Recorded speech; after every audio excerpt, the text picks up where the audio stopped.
rag la aaminsan yahay inay ka tirsanaayeen ururka Al-Shabaab ayaa dhacdo la yaab leh ka sameeyay deegaano ka tirsan ismaamulka Mandera ee waqooyi bari Kenya. Raggan tiradooda si rasmi ah looma oga, balse waxa wararka qaar ay xaqiijinayaan inay ka tirsanaayeen ururka Al-Shabaab. Waxay dhexda u galeen habeennimadii Khamiista aynu ka soo gudubnay gaari bas ah oo ku sii socday ismaamulka Mandera, isla markaana ka yimid dhinaca magaalada Nairobi. gaarigaas baska ah waxaa iska lahayd shirkadda Al-Mukarram, waxaana uu marayay markii kooxdan dhexda ay u galaysay deegaanka lagu magacaabo Kutulo oo Mandera hoostaga.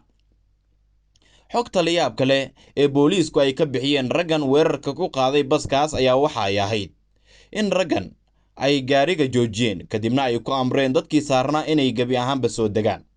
waa ay iskala qaybiyeen, ragna khudbad ayay jeedinayeen, kuwa baska ayay baarayeen, kuwana waxay ku jireen dhulka kaynta ah si ay u waardiiyaan raggii shaqada ka waday baska dhexdiisa iyo kuwii waday khudbaddii ay u jeedinayeen dadweynihii laga soo dejiyey dhinaca iyo gaariga. saraakiil ka tirsan booliiska oo la hadlay warbaahinta waxay sheegeen in raggan wax dhibaato aysan u geysan rakaabkii saarnaa baska oo ahaa intooda badan dadka deegaanka, waxayna ka dhex raadinayeen qof aan u dhalan deegaanka oo halkaas ku socdaalayay ama baska saarnaa. baska waxa uu ka yimid Nairobi wuxuu ku sii jeeday Mandera.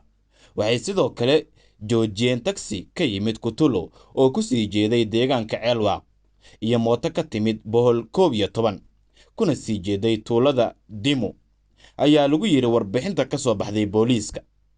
waxay intaasi ku dareen booliiska in luuqadda afka Soomaaliga ay kula hadlayeen rakaabkii saarnaa baska dadka intooda badan aysan fahmin, hase ahaatee ay dhagaysanayeen muddo 2 saacadood ah ayayna khudbadu socotay. markii ay ogaadeen in qof deegaanka aan u dhalan gaariga uusan saarnayn ayay fasaxeen iyagoo cidna aan dhibaato u geysan. markii halkaas ay ka tageen ayaa waxaa halkaasi soo gaaray ciidamo ka tirsan kuwa sida gaarka u tababaran ee GSU-da. waxay sameeyeen baaritaano kooban kadibna halkaas way isaga tageen, lamana oga baaritaanadaas iyo natiijadooda. ururka Al-Shabaab ayaa weeraro ka geysta qaybo ka mid ah gobolka waqooyi bari Kenya.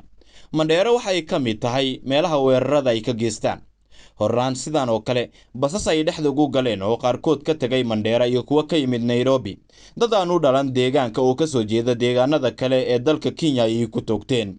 laakiin waa markii ugu horeysay oo baska gacanta ay ku dhigaan ayna ka dhex waayaan qof deegaankan u dhalan isla markaana ay si nabadgelyo leh u fasaxaan. waana markii ugu horeysay oo khudbad ay u jeediyaan dad deegaanka ka soo jeeda oo socdaal ku jiray.